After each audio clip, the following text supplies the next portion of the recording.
Advocate Indu Mishra. अगर आप में स्किल है, कुछ भी करने की विल है, तो कुछ भी नहीं मुश्किल है। आजकल सोशल मीडिया पे बहुत तेज़ी से वायरल हो गया कि राम मंदिर बनवाने वाले की हार हो गई, अयोध्या में कार्तिक पर गोली चलवाने वाले की जीत हो गई। सब अपने दिमाग को थोड़ा सा सोचने की बात है। और ये भी सुनने में आ रहा है कि राम मंदिर इसलिए बनवाया गया ताकि वोट मिले, वहाँ पे जीत सके। ऐसा कुछ भी नहीं। अगर भाजपा वोट के लिए वहाँ राम मंदिर बनवाती, देखिए राम आस्था के प्रतीक है, राम पूजनीय है, पूरे देश के लिए आस्था के प्रतीक है। राम किसी एजेंडे का प्रतीक नहीं है, राम किसी मुद्दे के लिए नहीं है। राम मजाक नहीं है कि आप उनको मुद्दा बना लीजिए। भाजपा ने वहाँ उनको वोट के लिए नहीं बनवाया।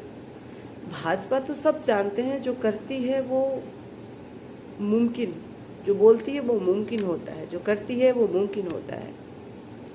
तो आपको क्या लगता है, भाजपा अगर वोट के लिए बनवाती राम मंदिर तो जीतती नहीं? वहाँ से बहुत बड़ी महारत जीत हासिल करती और किसी पार्टी का नाम और निशान नहीं रहता वहाँ पे। लेकिन नहीं, भाजपा ने राम भक्तों का सपना पूरा किया। और राम भक्तों का नहीं, पूरे देश का पर्यटक स्थल बन गया वहाँ पे। पूरे देश के लोग वहाँ आते जाते हैं। और शायद ऐसा रिकॉर्ड टूट गया कि राम मंदिर बनते 1-2 दिन के अंदर इतनी भीड़ उमड़ पड़ी, इतनी लाखों की संख्या में, शायद और किसी मंदिर पे ना लगी हो। तो अगर उसका महत्व न होता,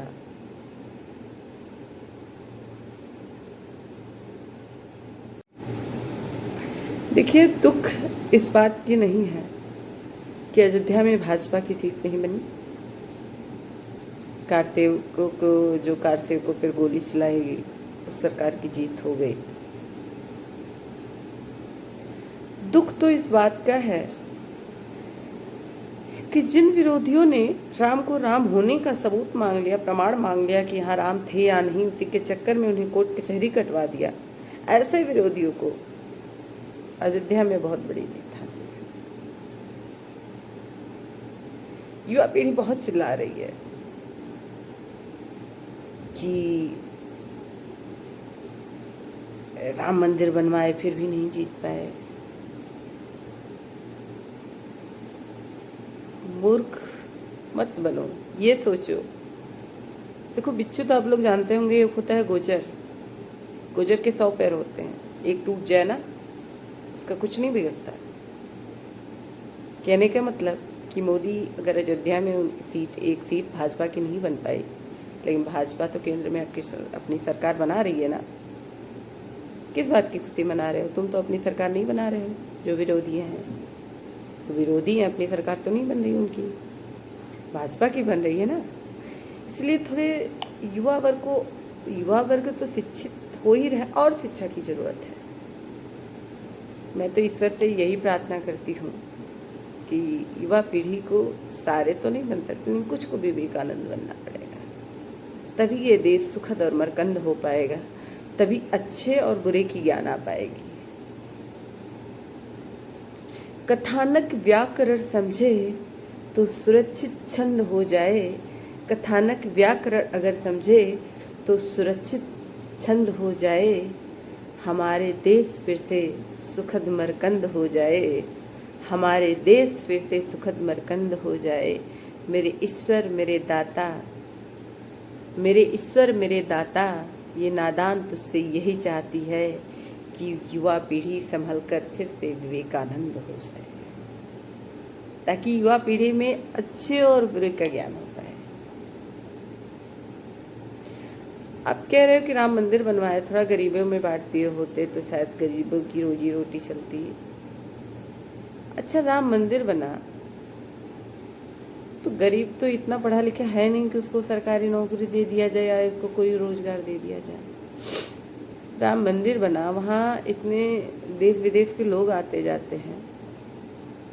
वहाँ पे कई सारे दुकानें खुल गई, तो क्या उस माध्यम से उनका रोजी रोटी नहीं चल रहा है? वो भी तो एक रोजगार का माध्यम बना।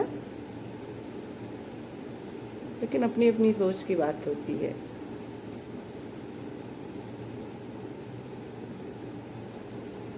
जिस मोदी को हराने के लिए पूरा गठबंधन एक हो जाता है, एक अकेला मोदी सब पे भारी पड़ जाता है कि उनको हराने के लिए पूरे लोग एकजुट होकर हराने की सोचते हैं। लेकिन नहीं, आपको बता दें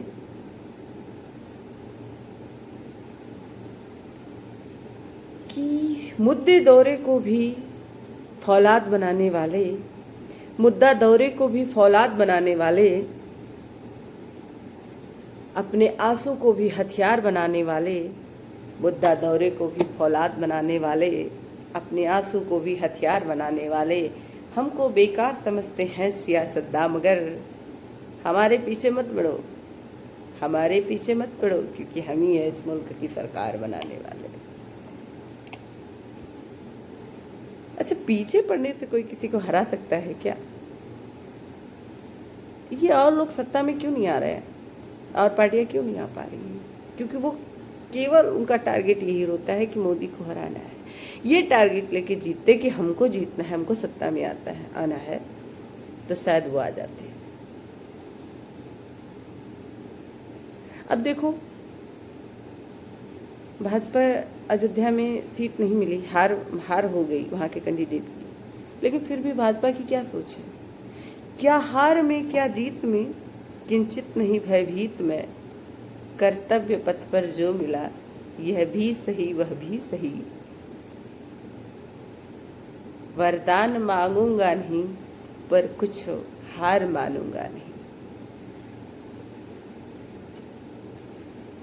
भाजपा किसी को हराने में नहीं लगती, वो खुद इस तरह से एक दूसरे को इस तरह से मोटिवेट करती है, मोटिवेशनल स्पीच देती है कि लोगों को उसका बहुत बड़ा इफेक्ट पड़ता है लोगों के ऊपर। तो आप सोचो कि किस तरह लोगों को मोटिवेट करना चाहिए।